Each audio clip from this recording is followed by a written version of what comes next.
જય અંબે. આજે મહાસુદ તેરસ એટલે 51 શક્તિ પરિક્રમાનો બીજો દિવસ.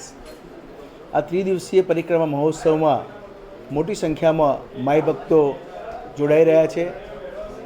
માઈ ભક્તોના સુવિધાઓ મળી રહે માટે ગુજરાત પવિત્ર યાત્રાધામ વિકાસ બોર્ડ અને મંદિર ટ્રસ્ટ તથા જિલ્લા વહીવટીતંત્રના સંયુક્ત ઉપક્રમે તમામ પ્રકારની વ્યવસ્થાઓ કરવામાં આવી છે.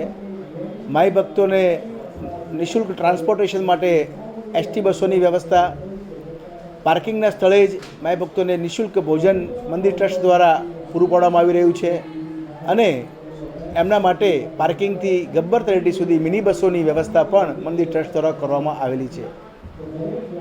આ વખતે પરિક્રમા પથમાં પણ સેવાભાવી કેમ્પો દ્વારા ચા, નાસ્તો, લીંબુ શરબત વગેરેની પણ સુંદર વ્યવસ્થા, મેડિકલ ફેસિલિટી પણ એમને અહીંયા ઉપલબ્ધ કરવામાં આવી છે, વિસામા બનાવવામાં આવ્યા છે અને સફાઈ આટલા મોટા માસમાં લોકો આવતા હોય એટલે સફાઈની માટે પણ અલગથી ઇરાયદું આયોજન કરવામાં આવ્યું છે અને આખા પરિક્રમા પથ તેમાં અંબાજી નગરમાં સફાઈનું ડીડીઓ સાહેબની અધ્યક્ષપણા નીચે સુંદર રીતે આયોજન થઈ રહ્યું છે.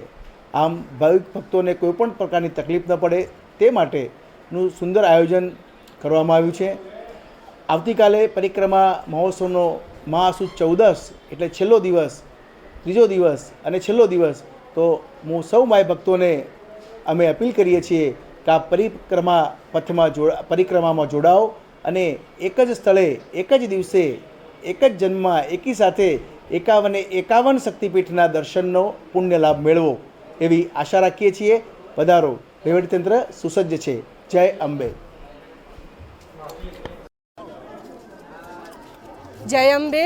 હું નયના ઠક્કર, અમદાવાદથી. અમે બધા ફ્રેન્ડ્સ અહીંયા અંબે માના દર્શન કરવા માટે આવ્યા છીએ અને અત્યારે 51 શક્તિપીઠના પરિક્રમા માર્ગમાં અમે લોકો દર્શન કરી રહ્યા છીએ.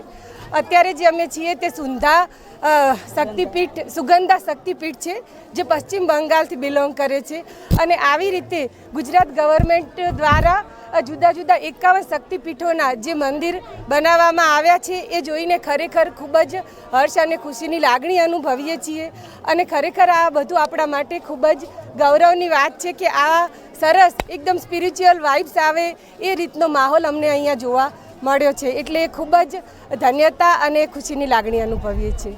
Thank you.